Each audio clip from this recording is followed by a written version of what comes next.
Ciao a tutti e bentornati su Wikos, in particolare bentornati nella mia rubrica My Book List, dove vi consiglio libri da leggere che mi sono piaciuti o che ho trovato particolarmente interessanti. Oggi vi parlo di un libro che purtroppo non ho qui fisicamente perché l'ho acquistato in ebook e si tratta di Tutti nella mia famiglia hanno ucciso qualcuno di Benjamin Stevenson. Come probabilmente avrete già un po' intuito dal titolo, si tratta di un libro giallo che in particolare tratterà un caso di omicidio molto misterioso. La famiglia di cui andremo a parlare è una famiglia ovviamente disfunzionale, in cui tutti i membri appartenenti a questa famiglia per un motivo o per un altro si sono ritrovati a togliere la vita a qualcuno e, come dirà il nostro protagonista nel libro, quelli più esperti hanno addirittura ucciso più persone. Il libro parte da una premessa molto interessante, infatti nella prima pagina troverete l'elenco del decalogo delle regole perfette per scrivere un giallo con i fiocchi, per creare quel rapporto tra lettore e autore. La prima regola di questo decalogo è appunto che il colpevole dovrà essere presentato nelle prime pagine, ma non dovrà essere un personaggio a cui il lettore penserà subito. Tra l'altro il libro vi suggerisce anche di fare l'orecchio a questa pagina in modo che poi potrete tornarci durante la lettura e rende tutto molto più divertente. La storia parte da un evento avvenuto 3 anni prima. Era stato incarcerato il fratello di Ernie, il nostro protagonista, per aver ucciso una persona. Ernie l'aveva denunciato, per cui il fratello è finito in carcere per colpa sua. Ci spostiamo poi al presente, dove la famiglia si riunisce per festeggiare la scarcerazione di questo Michael, del fratello del nostro protagonista. Tutta la famiglia si ritroverà quindi chiusa nello stesso posto, tutti insieme. La tensione è ovviamente molto alta perché la madre di Michael e Michael sanno che è stato proprio Ernie a farlo incarcerare, e in più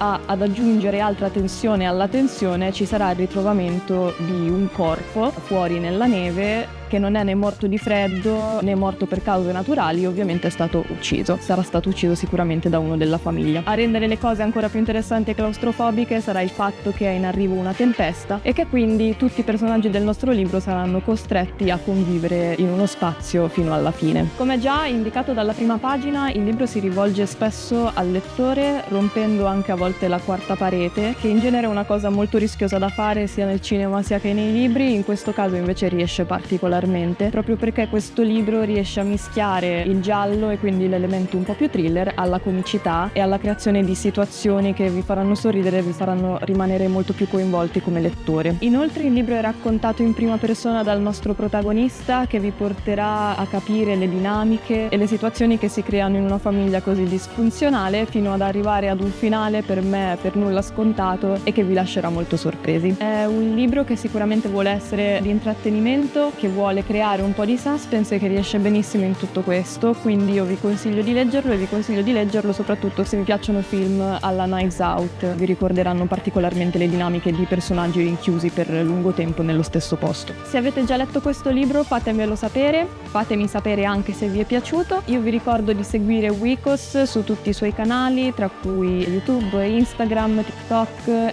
X, Facebook e Twitch. Noi ci vediamo al prossimo episodio e grazie.